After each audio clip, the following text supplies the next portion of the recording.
ஏ கௌஷிக், ஹியூமன்ஸோட ஃபிங்கர்ஸ்னா அப்படி நக்க கூடாதுடா, ஜெர்ம்ஸ் வந்துடும். ஏன்டா வெண்ண நேத்து டிச்சுக்குள்ள பண்ணி மாதிரி உருண்டுட்டு இருந்தியா, அப்ப தெரியல உனக்கு? மாப்பிள ஒய்யாரு சோகம், கையில காசே இல்ல மச்சான். ஒரு சில்லற காசு 10,000 ரூபா தான் கொடுக்குறியா? சில்லற காசு உனக்கு 10,000 ரூபாவா? அது இங்க வா, உனக்கு ஸ்வீட் தரேன். ஸ்வீட் சாப்பிடு, இந்த சாப்பிடு, டேஸ்ட் பாரு.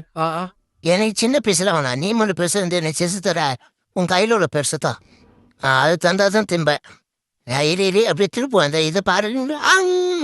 இதுதானே எனக்கு வேணும், சூப்பர் சரக்குடா.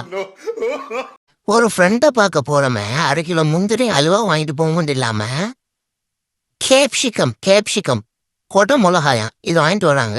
இந்த கொடை மிளகாய நீயே கொண்டு போய் குழம்பு வச்சு சாப்பிடுன்னு சொல்லான்னு பார்த்தேன். நம்மளே ஒரு வாரம் சாப்பாடு எல்லாம் பட்னியா கிடக்கணும், கிடக்கிறது ஏன் விடணும் அப்படின்னு சொல்லி தான் கஷ்டப்பட்டு சாப்பிட்றோம். பாருங்களேன், உடைக்குது அடைக்குது, தண்ணி கூட இல்லை. இந்த மாதிரி நண்பர்கள்லாம் அவங்க வீட்டுக்கு வந்து எடுக்காதீங்க, அங்கிட்ட வெட்டி விட்டுங்க. நம்மெல்லாம் அப்படி சேர்ந்து சாப்பிட்டு எவ்வளவு நாளாச்சுனே. ஏன்டா நாய, டெய்லி வீட்டுல சோறு போட மாட்டாங்கன்னு டெய்லி எங்களுக்கு போற சோறு புளிக்கிட்டேங்கிற. இதுல துறை வந்தா குவார்டரோடு தான் வருவாரு. பாக்குறவங்க எல்லாரும் குறைங்க, நீயும் இப்ப குடிக்க ஆரம்பிச்சேன்னு கேக்குறாங்களா?